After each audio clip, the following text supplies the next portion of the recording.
What if I told you, you might not need to change your life, you just need to stop sabotaging the one you already have? Sounds harsh, I know, but that's what hit me one night, when I found myself sitting alone on the cold bathroom floor, lights off, heart racing, avoiding my own reflection in the mirror.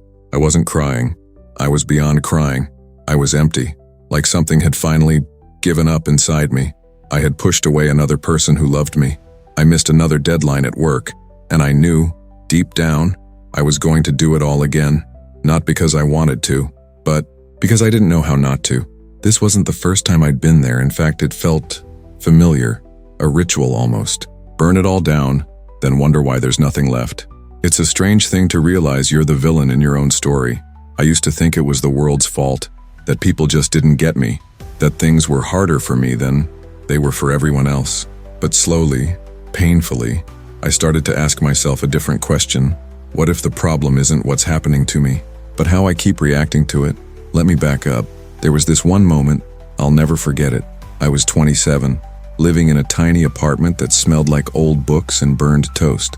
My fridge had nothing in it but expired milk and takeout soy sauce packets, and I was staring at my phone, waiting for a text that wasn't coming. It was someone I cared about, someone who had finally had enough. She had told me, "You always pull away when things start to get real." And she was right. I did. Every time I got scared, I found reasons to run, or worse, I'd do something that would force them to leave. That way it wasn't me ruining it. It was just the way things turned out. It's a twisted kind of comfort, when chaos becomes your normal. And that's when I asked the question out loud for the first time. Why do I keep ruining my own life? Not in a dramatic way, but genuinely, curiously, because I was tired. Tired of hurting myself. Tired of the guilt that came after. Tired of making promises I couldn't keep, not even to myself. Here's what I learned slowly and not without resistance. We don't ruin our lives because we hate ourselves. We ruin them because deep down, we don't believe we deserve better. Let that sink in. It's not laziness, it's not weakness, it's not stupidity, it's a quiet, buried belief that we're not worthy of love that stays, that we're not capable of consistent peace, that we're destined to be the broken one in the group chat. And so we self-sabotage, not because we want pain, but because it feels familiar, comfortable even, predictable. Success, real connection, stability, they terrify us because we don't know how to exist without the chaos. But here's where things started to shift for me. One night, I did something different. I didn't text her. I didn't spiral.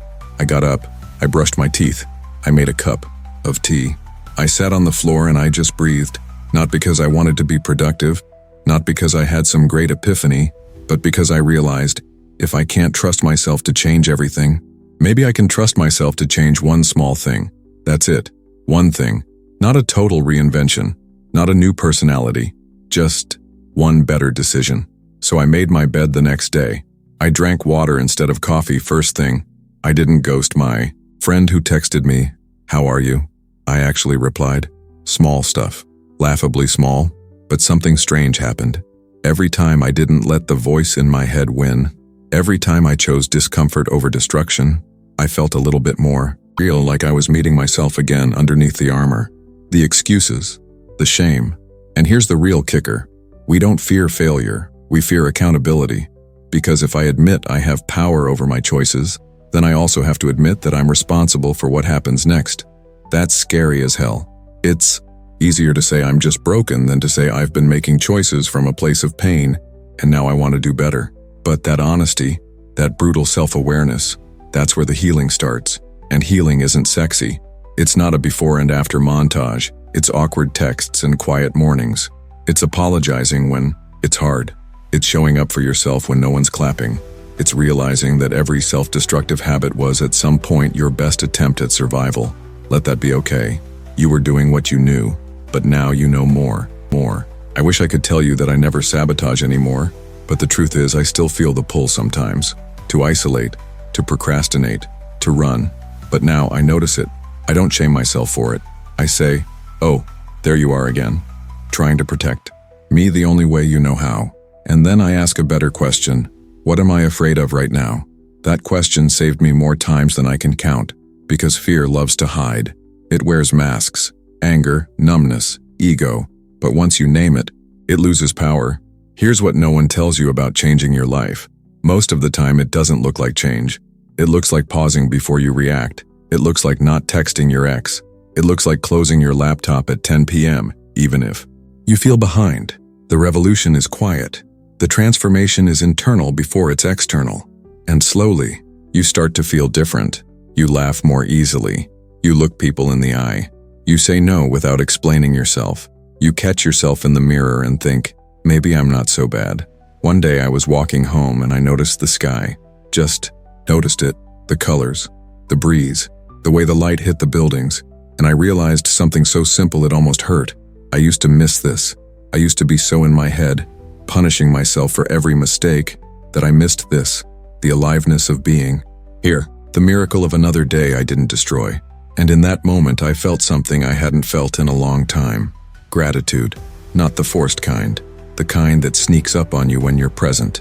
So if you're watching this right now, and you feel like you're stuck in a cycle of self-destruction, if you keep ruining the good things in your life before they can root themselves, I want to tell you something. I wish someone had told me, you're not broken, you're just scared, and that fear? It's valid, but it doesn't have to be in charge anymore. You can be afraid and still choose differently. You don't need to overhaul your whole life. You just need to start with one choice, one moment, one breath. Eventually, those small wins add up. They build trust with yourself. And that trust, that's what changes everything, because when you trust yourself, you stop running from your own life. There's no neat ending to this story, just a quiet kind of hope that maybe tomorrow you'll get up and make one less decision that hurts you. And maybe that's enough, because healing isn't about becoming someone new.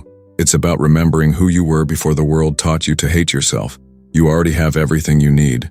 You're already worthy of peace. Now, the only question is, will you let yourself have it?